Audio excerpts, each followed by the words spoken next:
کس طرح پلایا؟ ہم کو جنیت کے خاطر یہ پریشانی تھی، ہم کو جنیت کے خاطر یہ پریشانی تھی، ورنہ تیری محبوب کی امت کیا دیوانی تھی۔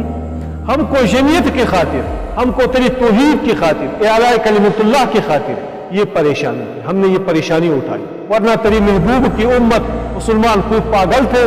کہ ہر جگہ جا کے لڑے، کفار کے ساتھ لڑے، تلوار اٹھائے،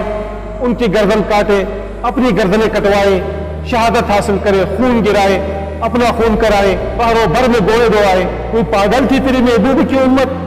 یہ جو سب کچھ کیا یہ تو اعلیٰ کلمت اللہ کے لیے کیا، تیری توحید کو پھیلانے کے لیے کیا۔ تو اب جب مسلمانوں نے یہ سب کچھ کیا ہے، انصاف کا تقاضا یہ ہے کہ بے شک آپ رحمان ہیں، آپ کی رحمت دنیا میں عام ہے مسلمان اور کافر کے لیے، لیکن پھر بھی انصاف کا تقاضا یہ ہے کہ آپ مسلمانوں کو کامیابی دیں، آپ مسلمانوں